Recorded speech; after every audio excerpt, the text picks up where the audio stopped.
Bueno, una gran alegría estar acá nuevamente y bueno, ver caras tan queridas de personas que aprecio mucho, de jerarcas, como en el caso de el comandante Wilson, como mis queridos oficiales instructores que están por allá atrás y que me han dado una gran sorpresa al estar acá, como tantos otros que he visto en reuniones anteriores en la azotea de Aedo. Pienso que el tema de hoy, y yo le decía en la previa a Jorge acá, comentando, digo, este no es un tema tan glamoroso como los que se tratan acá usualmente, de arte, de historia, de cultura también, un poco de geopolítica.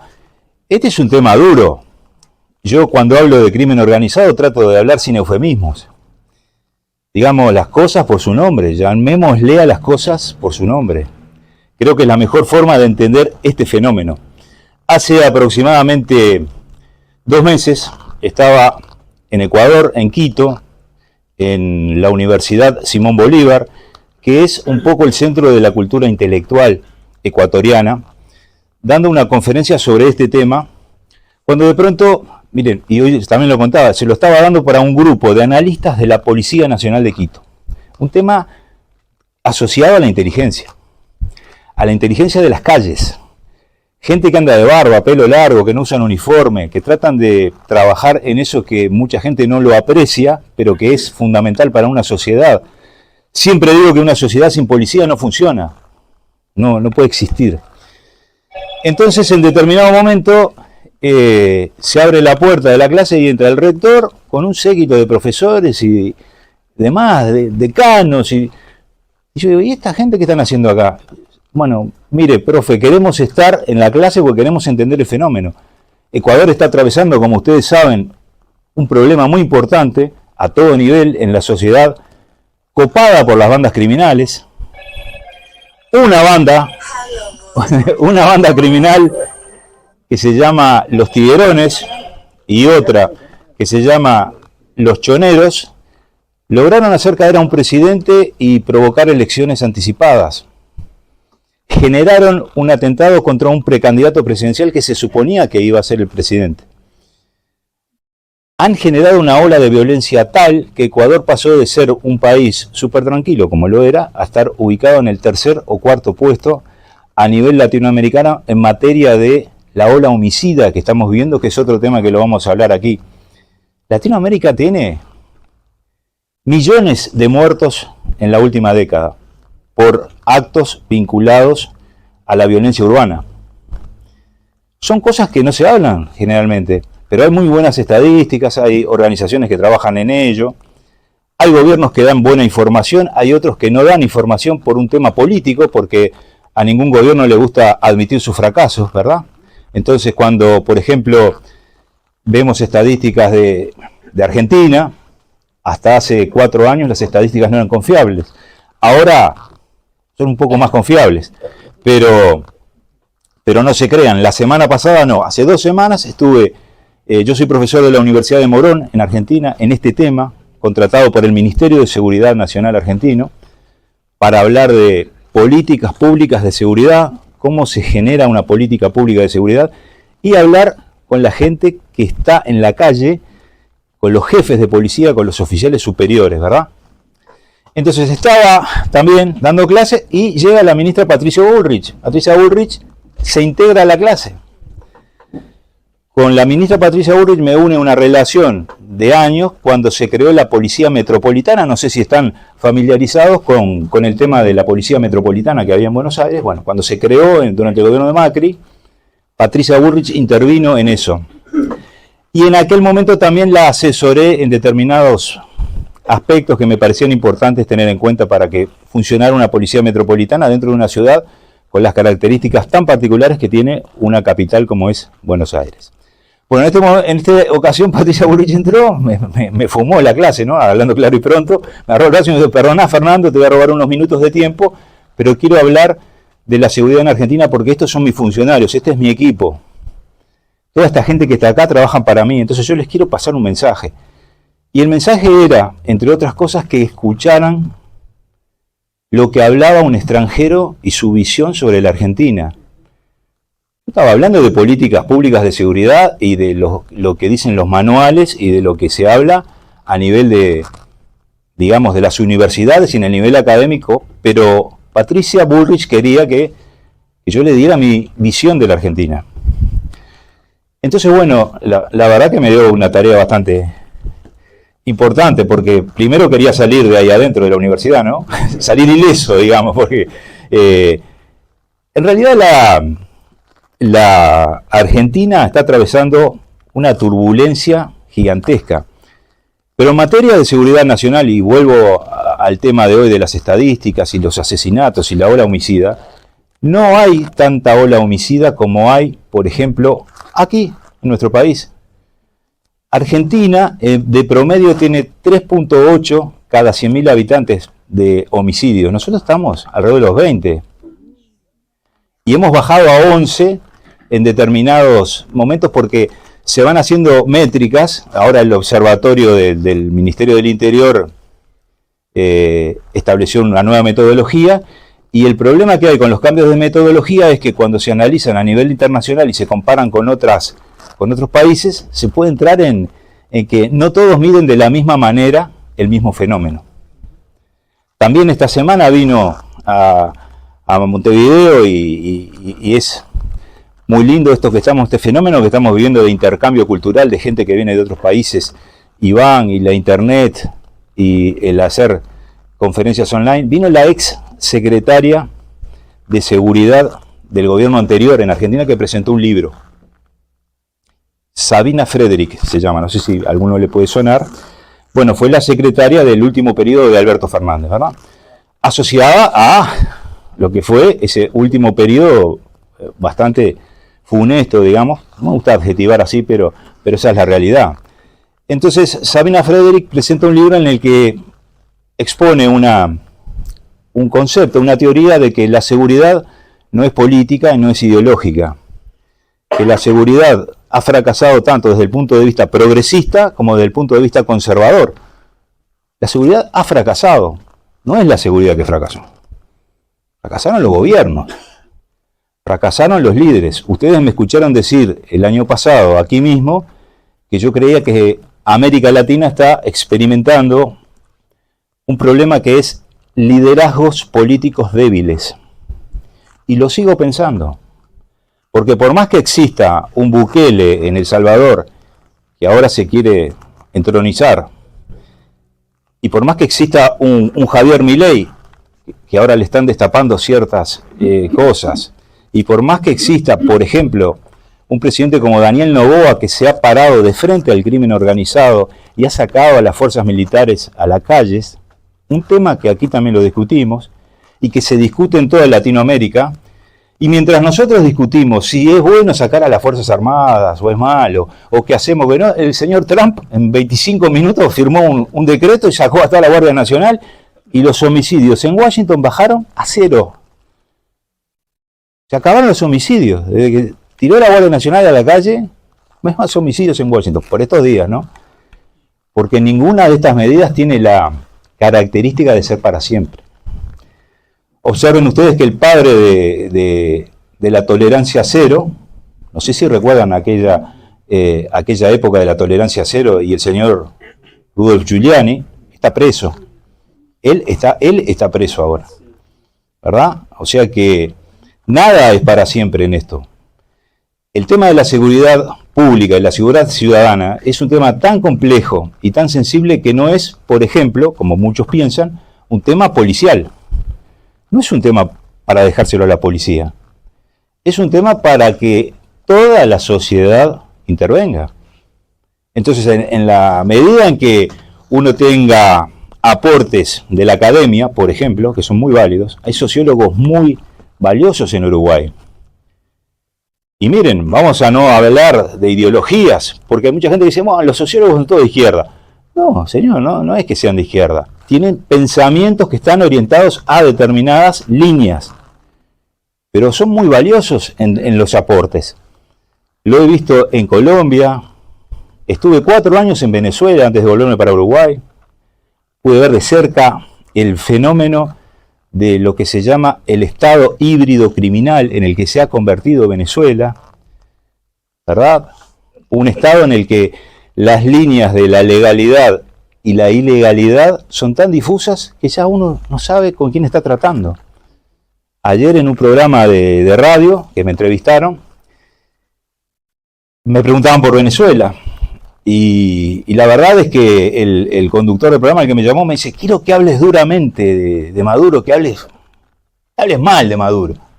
Bueno, no me lo tenés por qué pedir eso.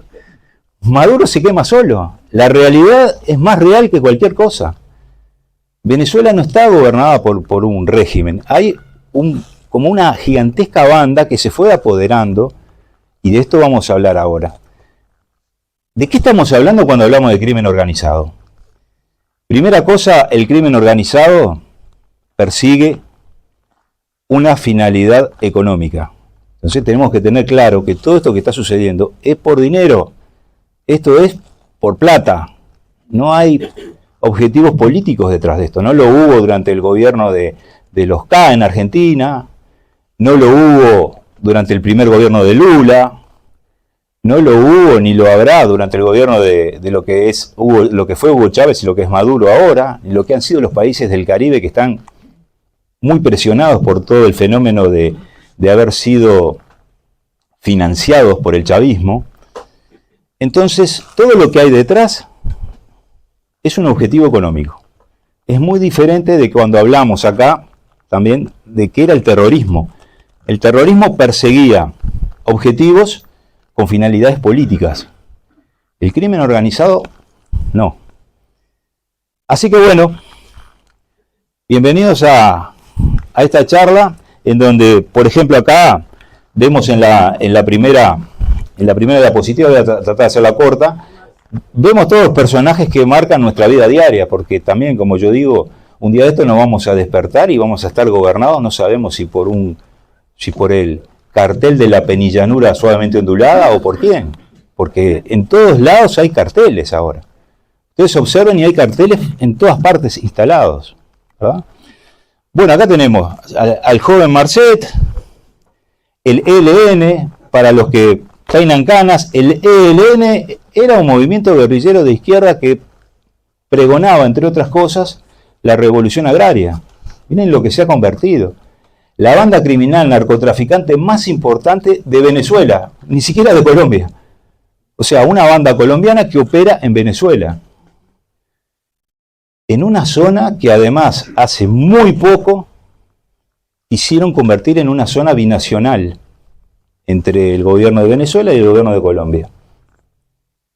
Es una zona en la que están los estados de Zulia, Táchira y Apure del lado venezolano, y norte de Santander, el Cesar y Arauca del lado colombiano. Es la zona de mayor tráfico de camiones, por ejemplo.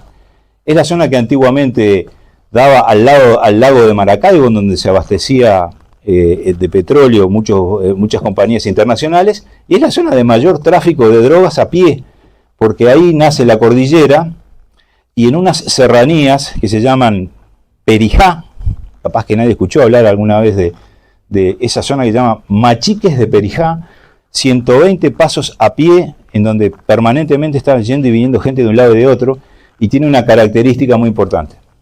Está gobernada o dominada por pueblos originarios. Es decir, que ahí los pueblos originarios son venezolanos y colombianos, colombianos y venezolanos. No distinguen nacionalidad, lo que sí cobran peaje. Eso sí, cobran lo mismo. Por unos caminos que le llaman trochas, son muy conocidos y muy famosos, y por donde se ha producido gran parte de la migración venezolana a pie hacia Colombia, buscando salir para el norte, por las famosas trochas. En las trochas se comercia drogas, se comercian personas, armamento, documentación. En las trochas muere mucha gente, no está censado, no hay un censo que diga quién vive acá, cuántas personas viven acá, porque los pueblos originarios, al tener su propia cultura, sus propias leyes, aplican la justicia tradicional, entre otras cosas. Es decir, un habitante de esa zona comete un delito, o lo que ellos consideran un delito, y lo atan en un palo ahí en la plaza y le dan látigo, por ejemplo. La policía no interviene, los gobiernos no intervienen. Entonces, esa justicia tradicional todavía existe en Latinoamérica, no solamente en esa zona. Bueno, aquí abajo les puse esta referencia de Hezbollah, porque si bien Hezbollah, también un tema que hemos tocado, es un movimiento libanés, un movimiento que estuvo apoyado por Irán al principio y que hoy por hoy se financia con los negocios ilegales que se producen en Latinoamérica. Hezbollah apoya mucho movimientos como los que se producen en Venezuela, perdón. Hezbollah tiene nexos con Venezuela. Hezbollah le ha provisto del know-how de cómo se fabrican explosivos a grupos como el ELN y lo que hoy le llaman las disidencias de la FARC. Yo digo, ¿qué disidencias? Hace 10 días vimos, creo que muchos los pueden haber visto, cómo los ex-FARC, que no son ex, siguen siendo FARC, ¿verdad? Porque una vez FARC, toda la vida FARC, ¿verdad? Bajaron un Black Hawk con 11 policías a bordo con un dron. Murieron todos. Ese mismo día, con horas de separación, un atentado en Cali con 2 coches bombas, mataron civiles a mansalva. Y después en la prensa dicen, sí, no, esto es las disidencias de la FARC y la nueva Marquetalia, y nombres, ¿no? Como el Estado Mayor Central de la FARC. No, son las FARC que nunca dejaron de operar. Es el ELN que se transformó en un cártel. Son los paramilitares que en un momento aparecieron como una fuerza de ultraderecha que quería combatir a la ultraizquierda y se transformaron todos en lo mismo, carteles de la droga. Y todos están metidos en el mismo negocio.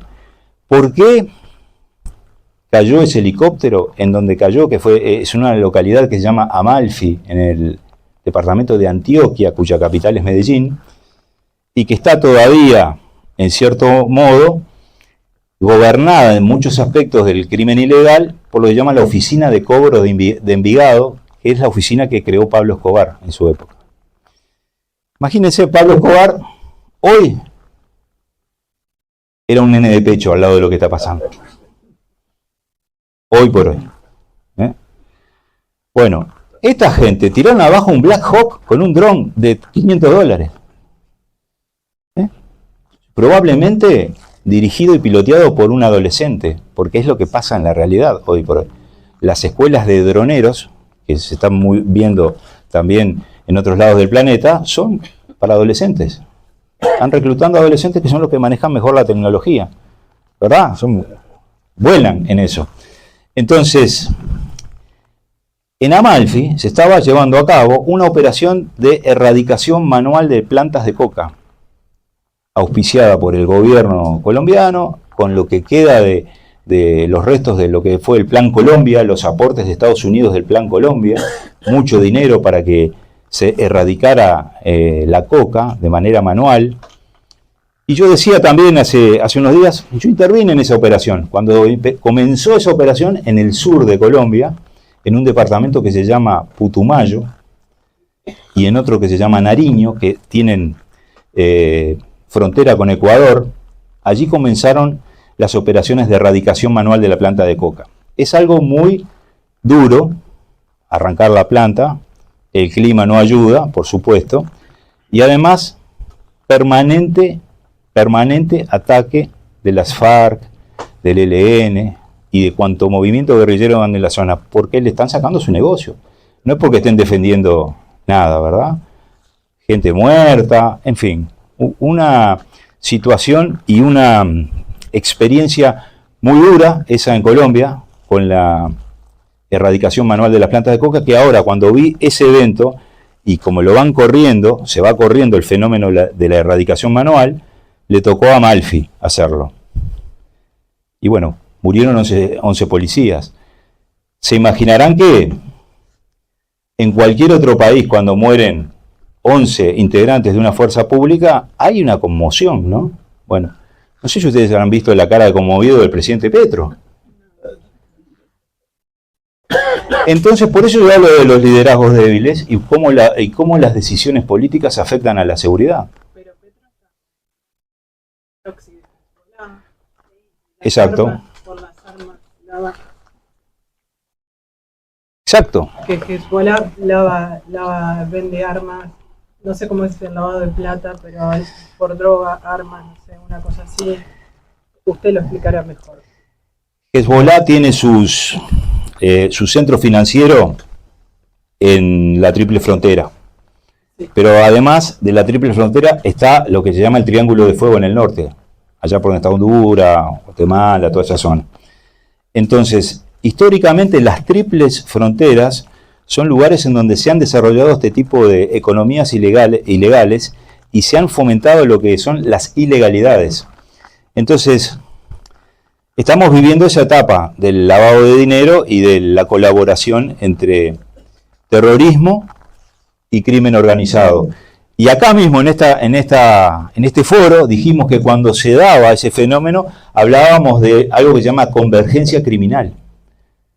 Porque también, hoy por hoy, ya no sabemos cuando tratamos o cuando las autoridades tratan con un grupo, si es terrorista, criminal, de qué se trata esto. Las bandas alquilan servicios, contratan a otras bandas para que les den servicios de logística, por ejemplo, extorsionan vía internet y la ciberseguridad está controlada por determinados grupos. El cartel Jalisco Nueva Generación se especializa en estos temas de extorsión vía internet, por ejemplo. Pero dentro de Venezuela están los number one del tema, que es el tren de Aragua, del cual vamos a hablar también, si me da el tiempo, ¿no? Vamos a ver. Esto que vemos acá, que yo pensaba comenzar la charla con esto, son las cosas que pasaron a principios de año que han marcado un poco la tónica de lo que es la política y la geopolítica en Latinoamérica. Con las decisiones de México, digamos, con la imposición de la nueva presidenta Sheinbaum, cómo está cediendo ante todo lo que le está pidiendo el presidente Trump, porque está cediendo Sheinbaum, y en algún momento se va a destapar la ola de corrupción que ha habido en los últimos 40 años en México. Bueno, lo hablamos recién, terrorismo y bandas, en fin, acto, que lo dije más o menos sin mirar. Y acá vemos unas listas de las principales bandas que hoy son las que preocupan a las autoridades y preocupan a la comunidad internacional, a tal punto que se han ganado el ser considerados como organizaciones terroristas, como todos lo sabemos. No comenzó esto en Estados Unidos. El primer país que declaró organizaciones terroristas a las bandas criminales fue Ecuador el año pasado, luego del atentado que hubo, que mataron al precandidato Fernando Villavicencio. Allí se hizo como una norma de excepción, estado de excepción, y se declararon las organizaciones criminales como organizaciones terroristas. ¿Por qué? Porque eso habilita al gobierno, por la Constitución, a tratar de determinada forma a estos elementos, también habilita a sacar a las Fuerzas Armadas a la calle, y también cambian las penas que les corresponden a los que son detenidos. Bueno, el ejemplo fue rápidamente seguido por Trump, que declaró públicamente que era admirador del presidente Noboa, y cuando asumió, uno de los primeros decretos fue el generar una lista de organizaciones a las que incluyó como organizaciones terroristas, y eran, ni más ni menos que estas, bandas criminales. Fíjense que acá, por ejemplo, incluyó el Tren de Aragua y a la Mara Salvatrucha, o conocida como el MS-13, que es una mara, una banda o pandilla salvadoreña que aterrorizó a El Salvador. Hoy por hoy no lo aterroriza más, pero sigue existiendo.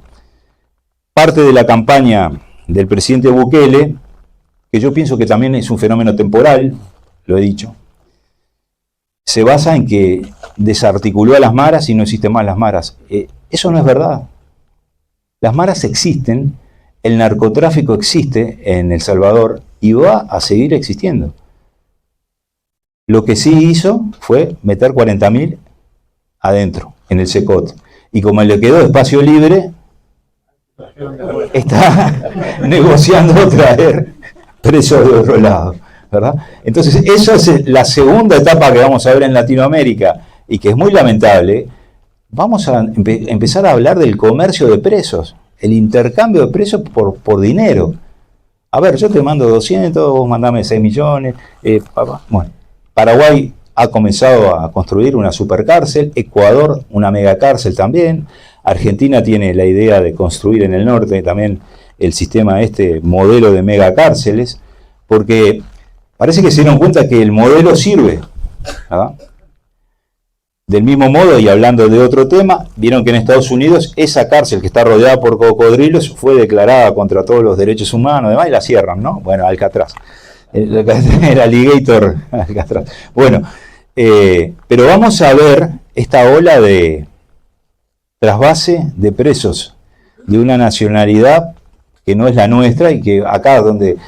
Yo lo dije esto medio en broma, medio en serio en Argentina, dije, bueno, nosotros tenemos nuestro propio SECOT. Vieron que El Salvador se llama SECOT, la megacárcel del Salvador se llama SECOT. Yo dije, no inventaron nada. Nosotros tenemos un establecimiento que se llama Punta de Rieles, que fue un emprendimiento público-privado al principio. No sé si recuerdan. Fue público-privado. Claro. La realidad ha marcado que no es tan exitoso como es el SECOT, ¿verdad? Pero bueno, tuvimos nuestro intento y pienso que en el futuro, quizás bajo ciertas circunstancias, también vamos a tener alguna megacárcel si representa un gran negocio para algún grupo, ¿no? Bueno, esto es una reseña de cómo nace el tema en Estados Unidos, en qué se basan para declarar una organización terrorista. Es una ley muy vieja que perseguía a los capos mafiosos de la época de Al Capone y demás. Encontraron ahí el agujerito legal, ¿verdad? Pero bueno, la interferencia del crimen organizado en los estados es muy clara en Latinoamérica. Y el ejemplo más claro que se me ocurre para comentar con ustedes es un país en el que estuve también, que se llama Haití. Haití, hoy por hoy, está... Cuidado. Tan caro ahí. Haití, hoy por hoy, está dominado por las pandillas, por las bandas criminales, que tienen unos nombres muy exóticos, como para que yo intente repetirlos en este momento, que se habla en creole, allá, en fin. ¿Y cuál es la solución temporal que ha encontrado el gobierno para mantener en orden en Puerto Príncipe un poco de orden en las calles?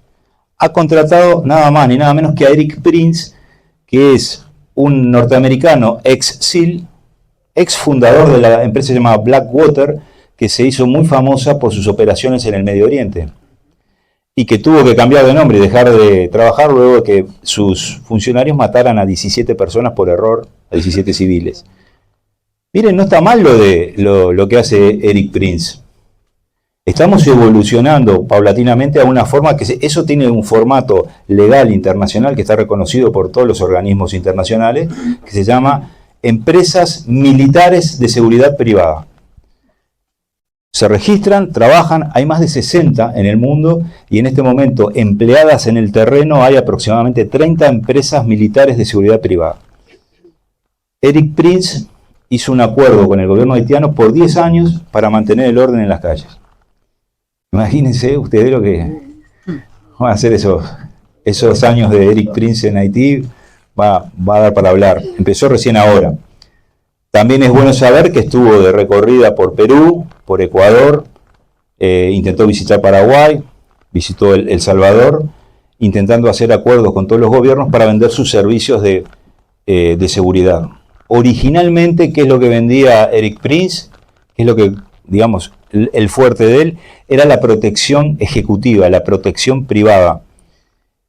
Digamos que en el Medio Oriente se encargaba de eso, de custodiar convoys de la fuerza multinacional. En el caso de Irak, por ejemplo, cuando se tenía que desplazar de un lado a otro, Eric Prince brindaba los servicios de seguridad para los convoys. También ha estado vinculado a una cárcel que tenía manejo privado, que era la cárcel de Abu Ghraib, que fue muy famosa en su época en Irak y que era manejada por una empresa privada. Bueno, este año México fue testigo de una campaña sin precedentes, como vemos acá, de violencia criminal. México tiene unos números que son los de un país en guerra. En México, en 2 meses muere más gente que todo lo que lleva el conflicto de, por ejemplo, de Gaza-Israel, por ejemplo. Y eso es normal en México, son los números reales. Porque sí, los mexicanos no ocultan los números. Tienen todo ahí una norma. Bueno, acá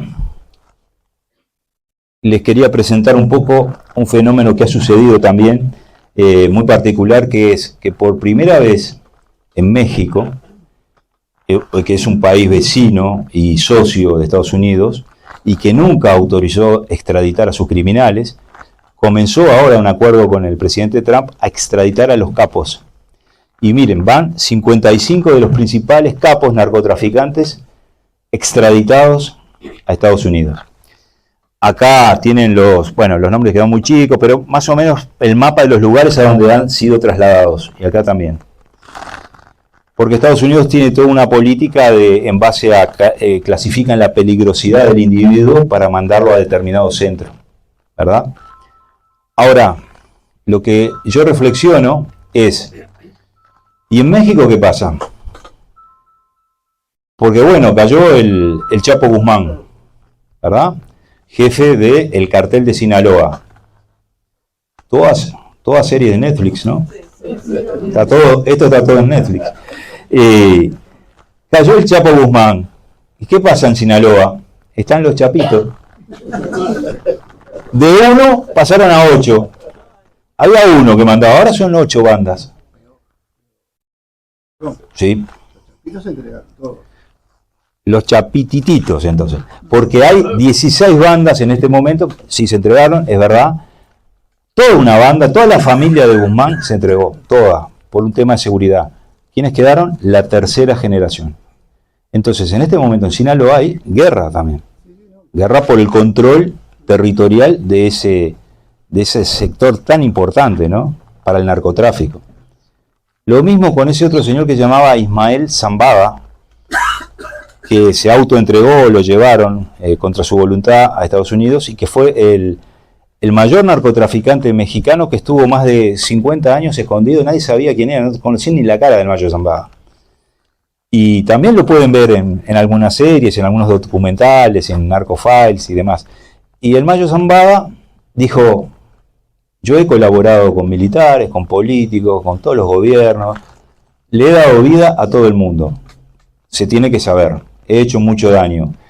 No sé cuánto de fentanilo ha mandado. Observen que el año pasado murieron 110.000 personas en Estados Unidos por sobredosis de fentanilo. El Mayo Zambada le espera realmente el resto de su vida en la cárcel. Pero ¿qué pasó con la familia Zambada? Al Mayo le dicen el Mayo, ¿verdad? Ahora la banda se llama La Malliza, que son los herederos del Mayo, ¿verdad? Con esto les quiero decir también, hacer una pequeña reflexión de que es muy difícil terminar con este fenómeno. Es sumamente difícil terminar con el narcotráfico y terminar en general con el crimen organizado. No es una cuestión de gobiernos de derecha, izquierda, conservadores, progresistas, no. Es otra cosa, es una cosa que está por arriba de todo eso. Es muy difícil. De tal forma que yo pienso que es la sociedad, lo digo de nuevo, que tiene que intervenir, digamos, integrada. ¿Estamos viendo tiempo? No, claro. La sociedad tiene que integrarse para, de alguna forma, hacer una, voy a emplear un término cívico-militar, una fuerza de tarea social. Es una fuerza de tarea social que se debe encarar para terminar con esto. Y no se va a poder terminar, simplemente para mitigar los fenómenos o para establecer algún tipo de barrera social frente a todo lo que estamos viviendo. Más allá de eso, les quería decir que Latinoamérica no es un fenómeno aparte. Hoy por hoy en el mundo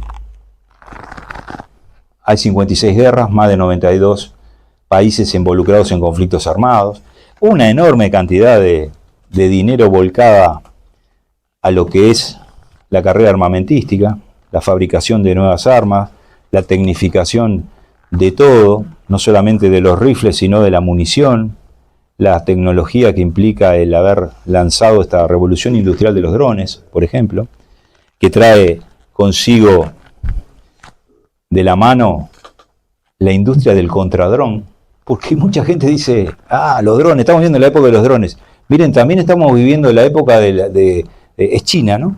China se dedica a fabricar toda la parafernalia contra drones, que ya en el año pasado solamente vendió 30.000 millones de dólares para los conflictos grandes, ¿no? ¿Vieron? Nosotros realmente acá el cartel de la penillanura va a tener trabajo para instalarse. Bueno, esto es lo que les decía, el gasto militar. Miren, el gasto militar en el 2023 fue de 2,5 billones de dólares. Y la pregunta es, ¿para qué fabrican tantas armas y mandan tantas armas para el frente? ¿Por qué siguen fabricando y fabricando y enviando y enviando? ¿Y qué pasa con el armamento que están utilizando allá? Bueno, el armamento que están utilizando allá es el que compramos nosotros acá. Es el que queda obsoleto. En los conflictos lo terminamos comprando nosotros a, entre comillas, precio de remate. No hay ningún precio de remate. Y nosotros quizás recibimos acá unos fusiles de asalto que parecen de otro planeta, pero allá ya no los usan más, los tiraron, porque recibieron ya 2 generaciones más nuevas, ¿no? Con más tecnología, han cambiado las miras. Miren, los drones ahora ya están con otra tecnología más nueva también, así que todo está cambiando muy rápidamente. Acá, simplemente unos números que no pretenden, que me está cayendo los patrones. Son unos números que no pretenden, ¿dónde dejé la cosa? No pretenden impresionar, sino simplemente son eso, números. Los AK-47 que se vierten al mercado negro son esa cantidad de rifles, 80 millones de rifles que van al mercado negro. ¿Y dónde se están produciendo? ¿Quién es el principal productor de AK-47 hoy en el mundo? Estados Unidos, porque compró la patente del AK-47. Entonces, entre China y Estados Unidos tienen el mercado, antiguamente el Kalashnikov, todo made in USA o made in China. Y como hay un exceso a veces, eso viene para Latinoamérica, tiene un derrame para Latinoamérica. ¿Y de dónde van? A las bandas criminales, terminan en las bandas criminales. Y es así que un día, en un operativo aleatorio, porque acá solamente aleatoriamente podemos encontrar algo de esto, ¿no? En la ruta 5 aparece una AK-47 en un camión. Y cuando le hacen la trazabilidad, resulta que viene desde allá, desde el norte. Y aparece acá de casualidad, ¿no? Hablemos claro y pronto. Esa es la realidad. Bueno. No, eso viene, digamos, ahí entramos en otro tema, el tema logístico. La logística del crimen organizado ha evolucionado de una manera gigantesca. Por ejemplo, se han dejado de utilizar las líneas ferroviarias, como todos sabemos, no solo en Uruguay, sino en muchos países, y el transporte de carga se hace más que nada en camiones. Por eso es la enorme cantidad de flotas de camiones que hay en el mundo. Y de la mano de eso, floreció la construcción de contenedores. Entonces yo le digo, ¿quién controla los puertos? ¿Quién controla las carreteras? Porque he tenido la posibilidad de visitar Ecuador, como ya les dije, y hacer, entre otras cosas, un relevamiento, un análisis de riesgo y amenaza, que se llaman en esos términos, de los puertos. Tiene 12 puertos Ecuador. Lo que no tienen son lo mismo que no tenemos nosotros, capacidad para controlar todo.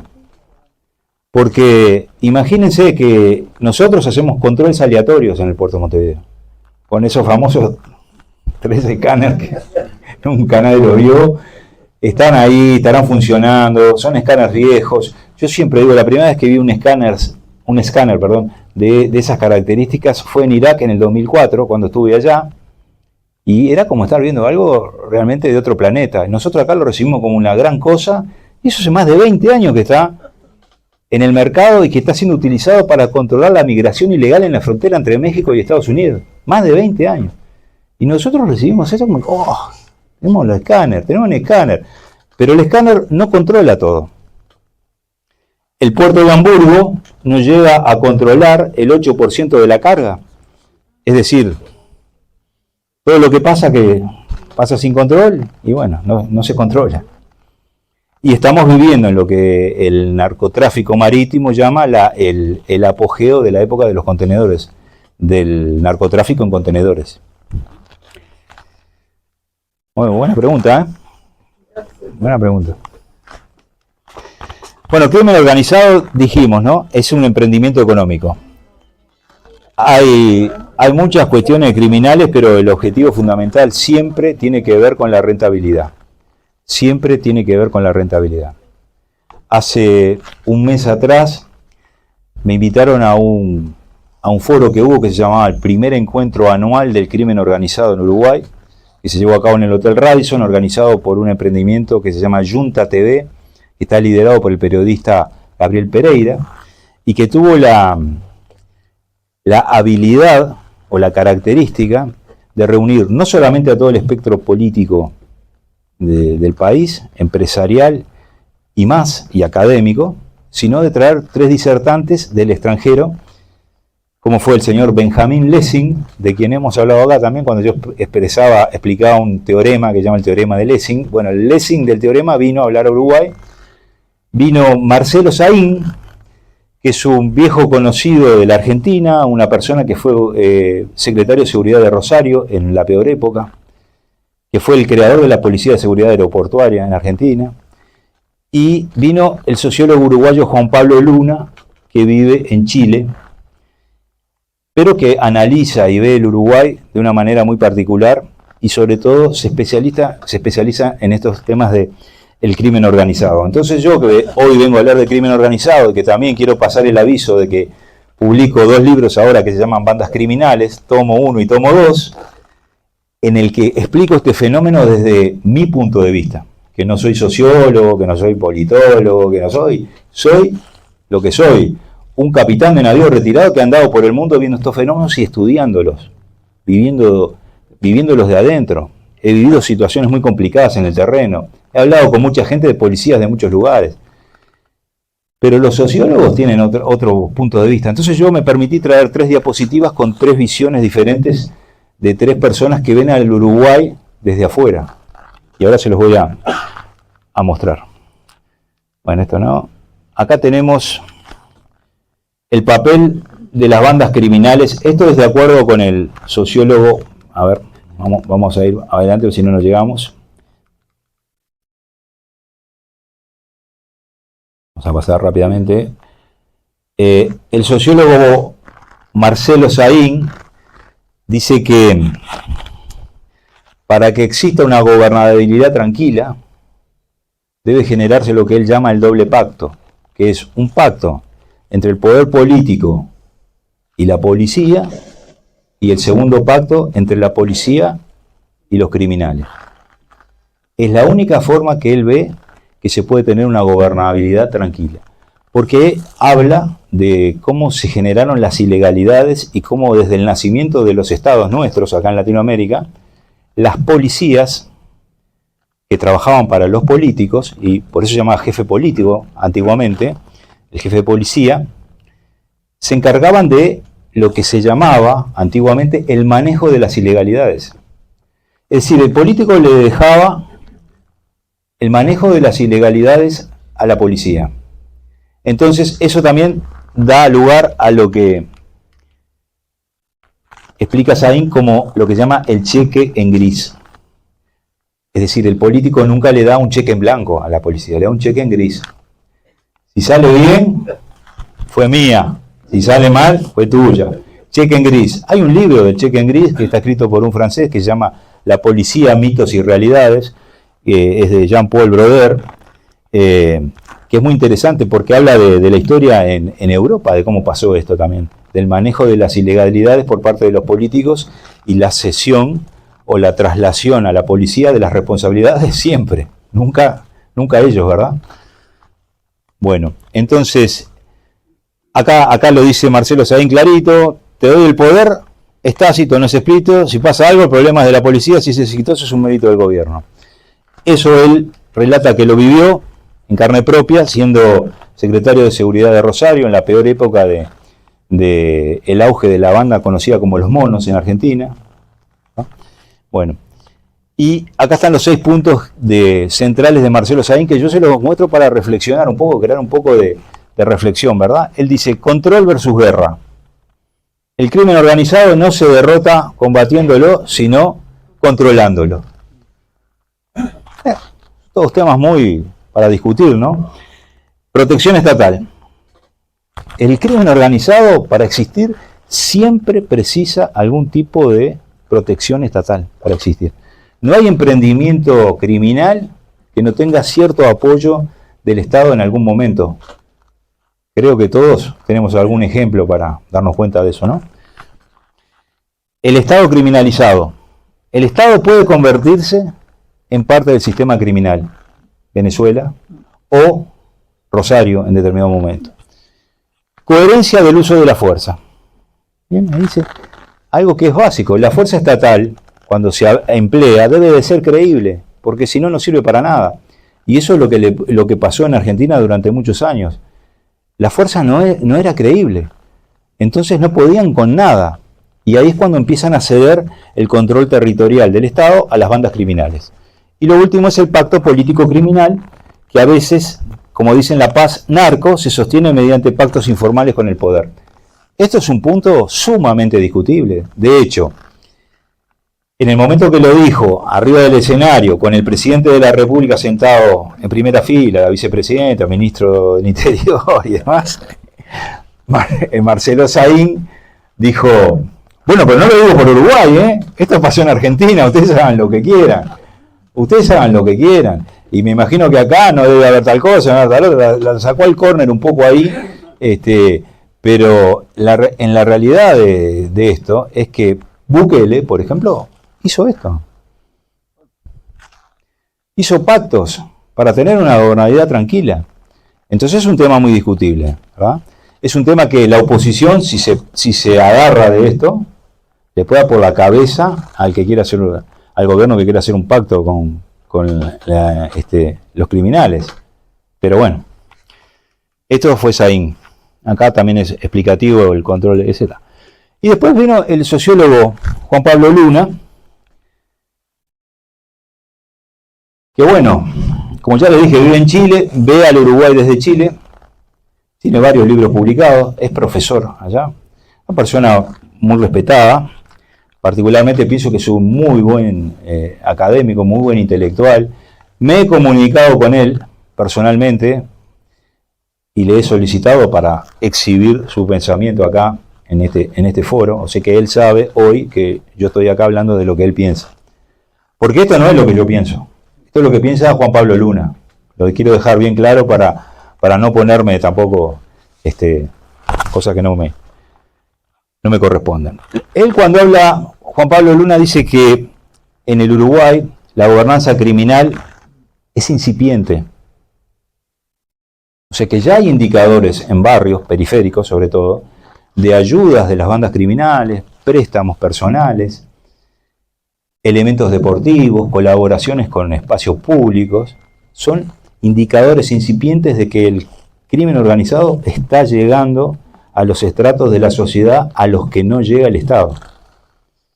Eso él lo concluye en base a entrevistas que ha hecho y visitas.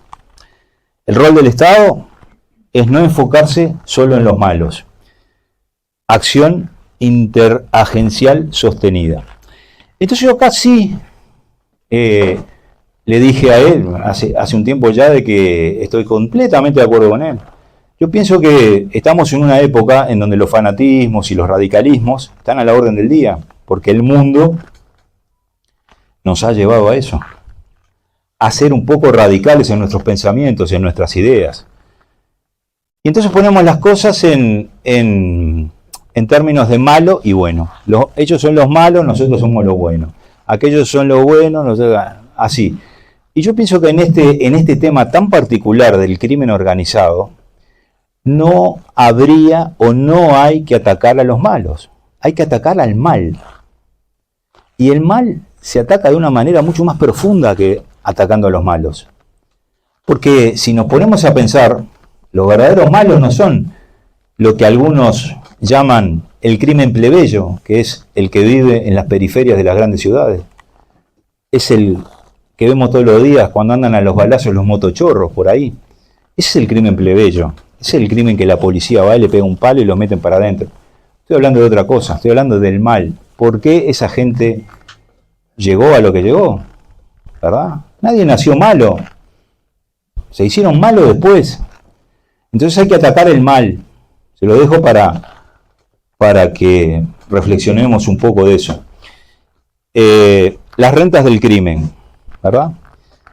Lo que decía acá la amiga, el blanqueo en la economía formal es un hecho. Es un hecho. Creo que no hay dos opiniones al respecto de grandes desarrollos y las entradas de vehículos de alta gama, en fin, todo lo que se da en otros países, además de en Uruguay en menor medida, pero que está siendo estudiado por las agencias que se encargan de todo lo que es el AML, por ejemplo, es el lavado de dinero. El crimen está desorganizado, dice Juan Pablo Luna. Aún hay pocas bandas estructuradas y hay oportunidades de prevención. Todavía tenemos oportunidades de prevención según Juan Pablo Luna. Promesa rota educativa. La escuela dejó de articular el futuro. Es decir, hay muchos jóvenes que directamente no piensan en estudiar. Tienen como modelo de rol a seguir en la vida ser el narco del barrio, ser el líder de la cuadra, ser el que tiene tal moto, tal auto, tal reloj. Es así. Expectativa de vida en la periferia de Montevideo, para los que están en este negocio, 26 años. A los 15 años ya tienen que haber matado a alguien. Entre los 6 y los 10 ya tienen que haber sido campana, mandaderos, ya tienen que haber llevado un tiro, llevarle un arma a alguien en una bolsita, ¿verdad? Ese es el mundo paralelo que se vive, por ejemplo, en la periferia de Montevideo. Entonces yo sí estoy de acuerdo con esto de que la educación constituye para un sector de la población una promesa rota, que ningún gobierno la ha podido modificar hasta el día de hoy, ¿verdad? En cuanto a lo de las bandas poco estructuradas, no estoy de acuerdo. Yo creo que acá en Uruguay sí hay estructuras. Lo que sucede es que hay poca información, ¿verdad? Porque ustedes han visto alguna conferencia de prensa de la policía explicando el funcionamiento de las bandas criminales en Uruguay. No, ni la van a ver. Ni la van a ver. Así nomás.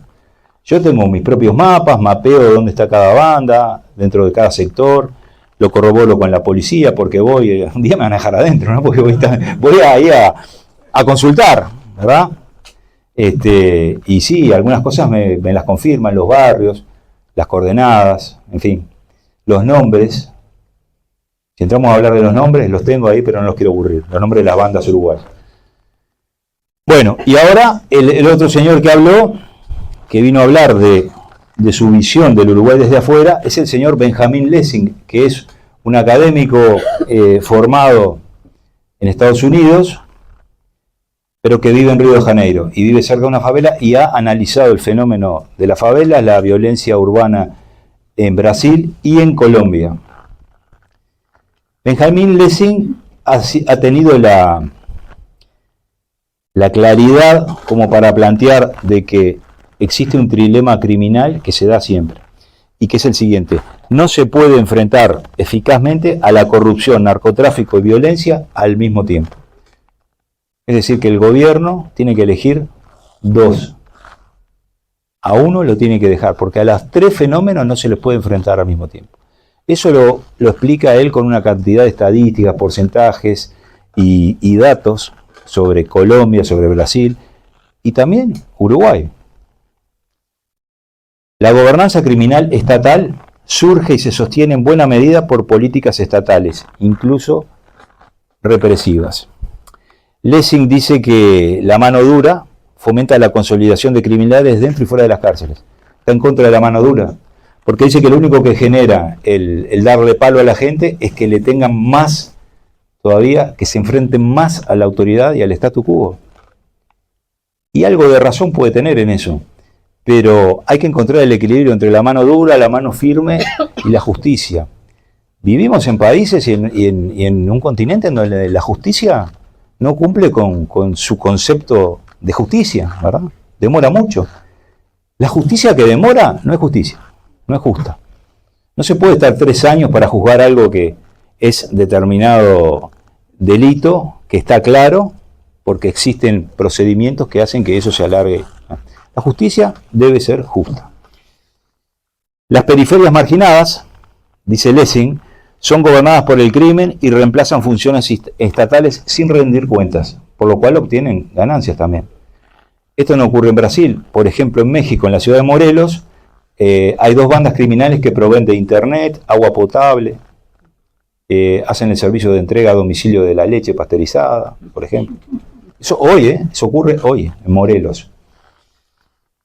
La dimensión del fenómeno, amplia población latinoamericana y uruguaya, vive bajo gobernanza criminal cotidiana. Presentó una estadística de entrevistas en donde un determinado porcentaje de uruguayos dice estar viviendo bajo estas condiciones. Yo digo, ¿alguien de acá puede decir que está viviendo bajo gobernanza criminal? Pienso que no, ¿no?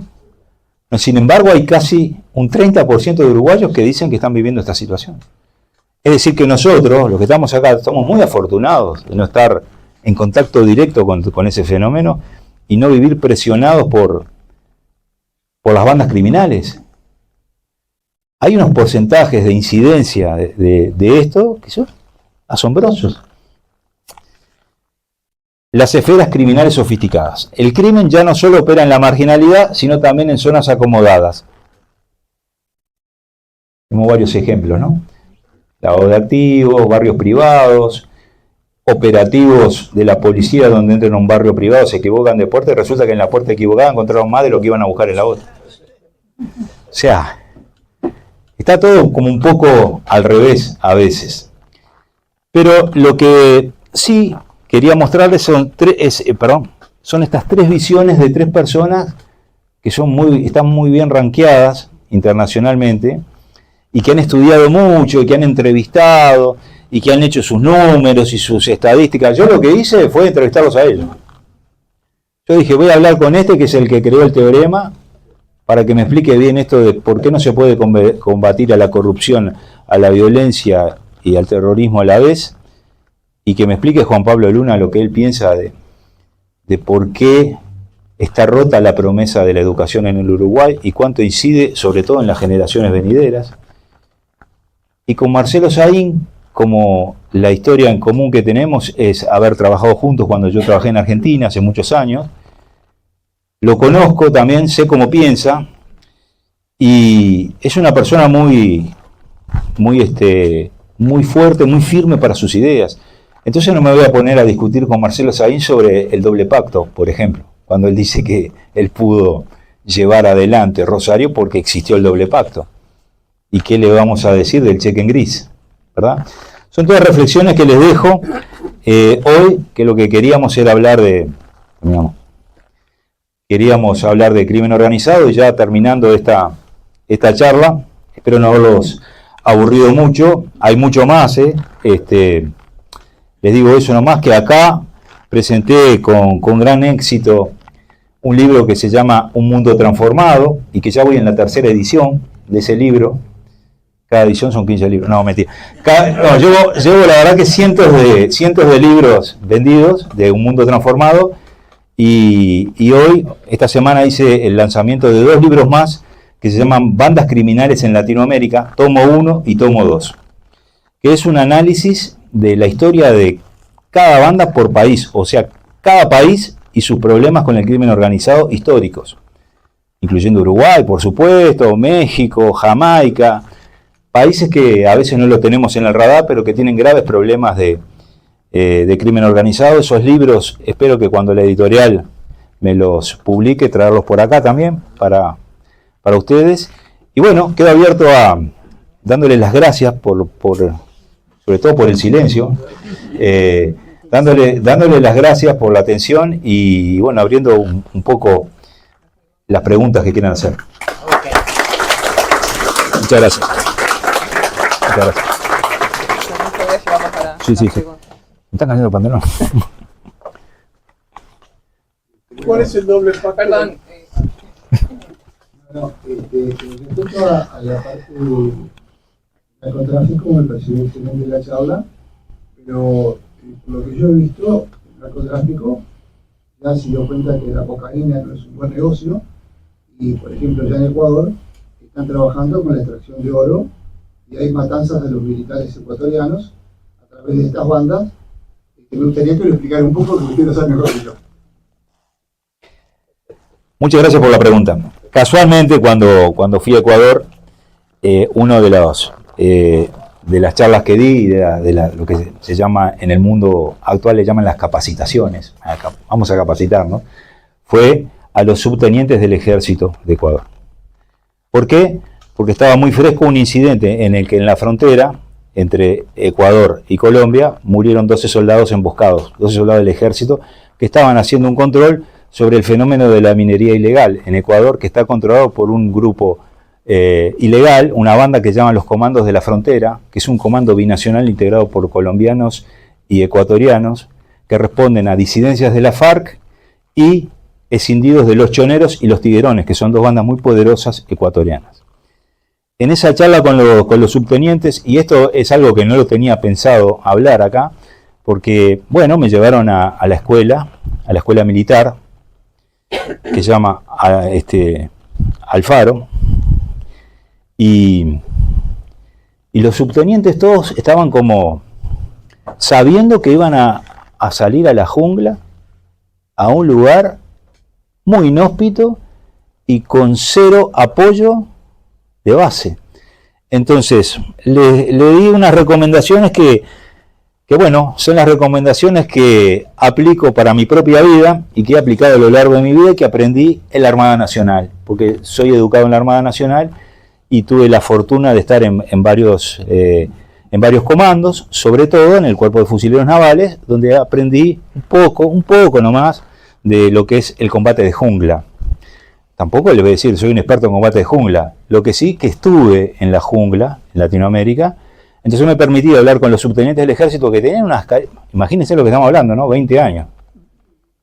Los muchachos ya mataron a 3 de esos con los que yo hablé. Quiere decir que no tan buenos consejos no les di, pero la verdad es que van a enfrentarse a una situación completamente hostil y para la que no estaban muy preparados. El ejército ecuatoriano necesariamente debe hacer como un rediseño de sus tácticas, estrategias, lo que se llama el poder de fuego de la escuadra, el poder de fuego del pelotón, que ellos lo llaman de otra manera, pero tienen que cambiar el armamento, tienen que tener más poder de fuego. Eso se lo dije al comandante en jefe, le dije, tienen que tener armas más pesadas, armamento pesado, para combatir en la jungla. Es diferente, son diferentes los códigos de combate de jungla que los códigos de combate urbano o el combate tradicional, o las guerras tradicionales, ¿verdad? Y bueno, la minería ilegal se está llevando una gran cantidad de dinero de la economía ecuatoriana y también de la economía colombiana, para no hablar de lo que es el trasiego en Venezuela, ¿no? De un mapa que les traje acá, que no llegamos ahí, que se llama el mapa del arco minero en Venezuela, que es desde donde se extrae todo el oro, de manera ilegal también, por el cual se está autofinanciando el gobierno de Maduro en estos últimos 5 años. A oro, a fuerza de oro, porque ya en petróleo no, negocios no, se acabó todo. ¿Qué queda del oro? Oro y diamantes. ¿Está satisfecha vuestra pregunta? A ver para no monopolizar, a lo mejor alguien más quiere hacer otra pregunta. El PSC, el Comando Capital, Sí. y la extracción de oro del PSC en la Argentina, en el sur argentino. El PSC no solamente está en el sur argentino, con algunas organizaciones satélites, sino que está ya intentando penetrar en San Juan, donde se descubrieron litio, coltan y otros minerales que le llaman las tierras raras. ¿Vieron eso de las tierras raras? Que se están peleando por las tierras raras en Rusia, en Ucrania, las tierras raras. Nosotros tenemos tierras raras acá también. Tenemos gente rara, pero tierra rara tenemos. Y bueno, las tierras raras en San Juan han creado una nueva fuente de trabajo muy importante, ¿verdad? Y el PCC se está metiendo en esos negocios en una alianza con el Tren de Aragua, que es venezolano. No sé. ¿Puede ampliar un poquito el tema de Bukele, el doble pacto que hizo para poder implantar su sistema carcelario? Que no me escuche Bukele porque me va a reservar una habitación para mí. No es que yo ya no haya estado, pero Bukele fue alcalde primero. Antes de ser presidente fue alcalde municipal.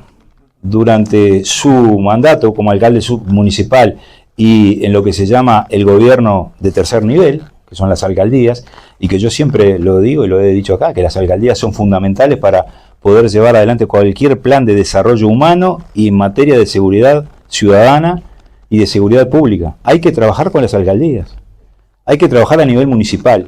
Eso hizo Bukele en El Salvador y fue su primer pacto. Y ahí no fue doble pacto, ahí fue un pacto. Déjenme tranquilo y yo los dejo trabajar. También le fue que llegó a ser presidente. Cuando fue presidente, quiso mantener ese pacto, y ahí sí, ya era doble pacto, era el pacto de él con la policía, es decir, como está militarizada la policía, son las fuerzas, que llama la fuerza pública, y la fuerza pública con los estratos criminales. Y los estratos criminales no mantuvieron la palabra. Por eso se generó todo esto que se generó en El Salvador, que en definitiva ha sido positivo, porque hoy El Salvador también tiene homicidios cercanos a cero. Sabían que a nivel internacional la seguridad, el índice de seguridad de los países se mide por homicidios, robos y rapiñas, ¿verdad? Bueno. Una pregunta. ¿No entendí mal o te dijiste que hay un 30% de No, entendiste mal. ¿Criminales? Está lleno. Criminales está lleno. No, lo que dije fue que en base a estadísticas hay un porcentaje de la población que vive bajo la presión de criminales que les gobiernan la vida. Los barrios, lo que mandan en los barrios. ¿Cuánto es? 30%. 30%. Entonces tú lo dijiste. Yo No. Son dos cosas diferentes. Son dos cosas diferentes. Sufren la criminalidad. Si De alguna forma está determinada por el... Ahí está. Si vos para salir de tu barrio tenés que pagar peaje todos los días, para volver tenés que mostrar la bolsita en la entrada de tu cuadra, y no es un policía. Pero eso me llamó la atención. Ah, bueno, eso es muy llamativo, eso dejó a toda la audiencia muy choqueada. No sé si va con el tema, pero digo, yo me crié cuando era joven en una época en la cual el debate era una cosa normal. Hoy realmente se ve muy poco y lamentablemente con los medios de difusión que están controlados en el 99% es más difícil. Me quedé con dos cosas de las que dijiste. Una es la de Patricia Bullrich. Si yo hubiera tenido a Patricia Bullrich adelante, lo primero que le preguntaría era ¿cómo hace para reprimir a personas de 60 y 70 años y quedarse y dormir todas las noches? Es la primera pregunta que le hubiera hecho. Pero lamentablemente hoy los medios no hacen las preguntas correctas, sino que hacen las preguntas que son más bien, no sé si es manipulada. Esa es pregunta del Frente Amplio. Esa es una, y te hago otra y ya está, no te demoro más. La comparación que hiciste con el tema de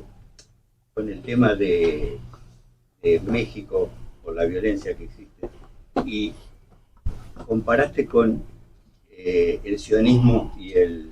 No, con el combate Israel-Gaza, no hablé de sionismo, dije Israel-Gaza. Sí, lamentablemente Israel hoy está tomada por el sionismo, es el que maneja esta parte de... No lo dijo Bacotti, digo por... Estoy diciendo yo. Tolerancia de todo. Digo por... No lo dijo Bacotti. Mira, no tengo ningún problema en debatirlo así, o sea que no sé por qué te pusiste así. Ese es el problema que existe hoy, ¿ves? que vos hablás algo diferente. No, pero vos Bueno, empecé con la pregunta. Comparaste la violencia que existe en México con lo de, yo le llamo sionismo, tú le llamas Israel, con el tema de Gaza. Yo creo que son cosas... solamente hablé de los números. Claro.